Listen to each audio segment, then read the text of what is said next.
pendant le règne de Félix, beaucoup de gens vont vivre que dans des illusions. Et le Seigneur a ajouté encore à me dire ceci, après le mandat de chef de l'État, le Seigneur suscitera un homme de Dieu. Quand je parle un homme de Dieu, je salue tout le monde au nom de Jésus. C'est le prophète Gédéon Bikanga Loko, c'est Jéhobal. Partagez ces vidéos parce que le Seigneur m'a parlé pour mon pays. Pendant que je priais, le Seigneur m'a parlé pour notre pays.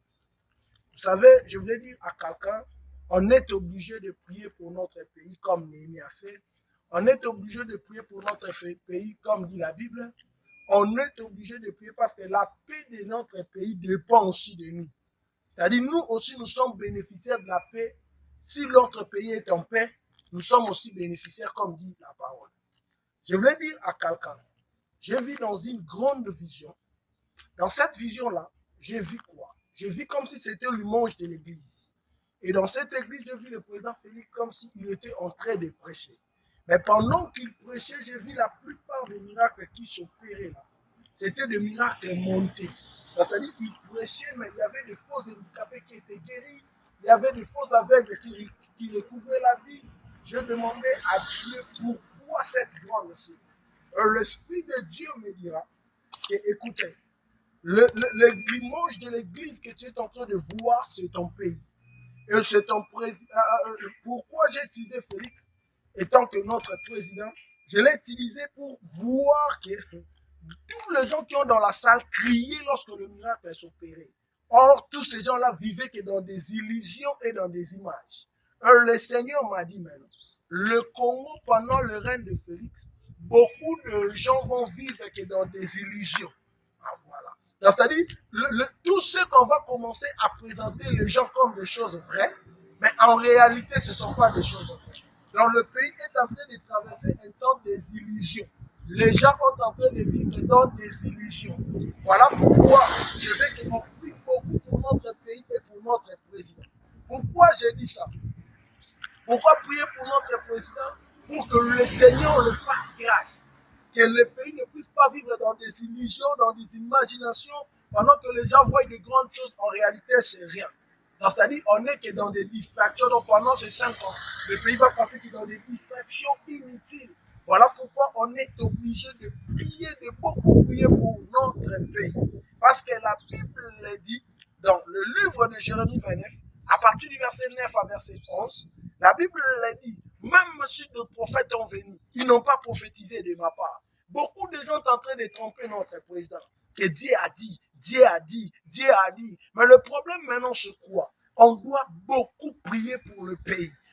Et non de beaucoup parler. Parce que le pays va traverser un temps, les gens vont encore plonger dans des souffrances, dans des difficultés, pendant que les gens voient tout ce que le Congolais vont commencer à voir. Le Seigneur a dit que ça sera que des illusions.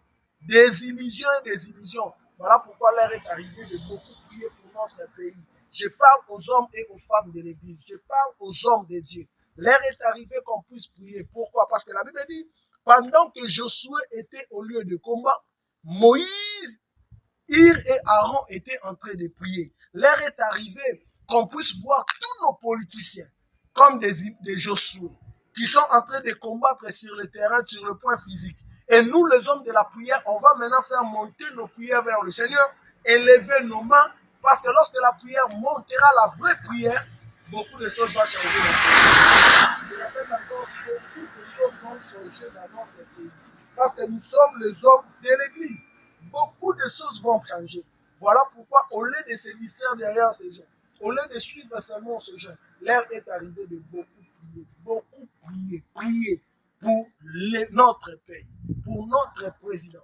Que le Seigneur le fasse grâce, de sortir dans des distractions, dans des illusions, pour être dans la vérité et dans la réalité.